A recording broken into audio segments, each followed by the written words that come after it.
Drugs বিরোধী অভিযানে আবারও করিমগঞ্জ পুলিশের বৃহৎ সাফল্য। দেওয়াকুড়িতে 1 কোটি টাকার হেরোইন সহ আটক এক। গোপন খবরের ভিত্তিতে করিমগঞ্জ জেলার কালীগঞ্জ ওয়াচপোস্টের আওতাধীন দেওয়াকুড়ি গ্রামে অতিরিক্ত পুলিশ সুপার প্রতাপ দাসের নেতৃত্বে বৃহৎ এই সাফল্য পায় পুলিশ। আগে থেকেই অতিরিক্ত পুলিশ সুপার প্রতাপ দাসের কাছে খবর ছিল কালীগঞ্জ রোডে প্যাসেঞ্জার গাড়িতে বিপুল পরিমাণে ড্রাগস পাচার করা হবে।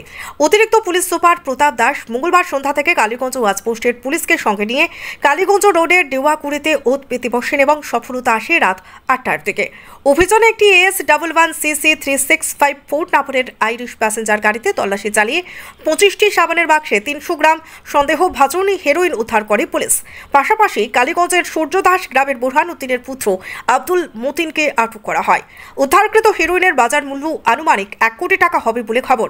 পরে পুলিশ ঘটনাস্থল থেকে হেরোইন পাচারকারী লরি চালক আব্দুল মতিনকে আটক করে করিমগঞ্জ সদর থানায় নিয়ে যায় এবং টানা জিজ্ঞাসাবাদ চালিয়ে যাচ্ছে, যাতে এই পাচারের সঙ্গে আর কে কে জড়িত আছে তাও খতিয়ে দেখছে পুলিশ। অন্যদিকে হেরোইন পাচারে জড়িত লরিটিও পুলিশের জিম্মায় নিয়ে যাওয়া হয় বলে খবর। সন্দেহের উপরে পাচারকারীর সাথে আরেক যুবককেও আটক করেছে পুলিশ। Bureau report, Barakbari news network. এটা এন্টি নার্কোটিক্স আমাৰ স্পেশাল অপাৰেশনস আমি লঞ্চ কৰিছিলোঁ Dewakuri village under Karimganj PS।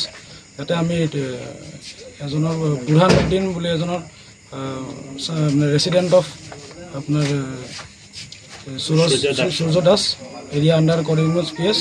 তেওঁৰ পজিশ্যনত আমি 25 নজ হেৰি পাইছোঁ, সাসপেক্টেড হিৰোইন পাইছোঁ আমি তেওঁৰ হাতত। আৰু লগতে ৱেইট কৰে এপ্ৰক্সিমেটলি 300 গ্ৰামছ মান ৱেইট হৈছে এইটো in presence of independent witness.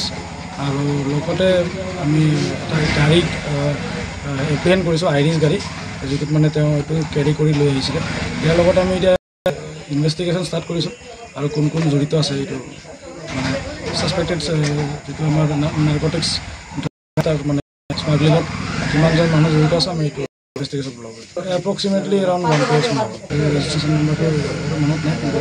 আচ্ছা, আৰু কি পৰিকল্পনাটো কি আছিল? পৰিকল্পনা মানে একচুৱেলি এইটো বিকিব বিচাৰি আছিলে।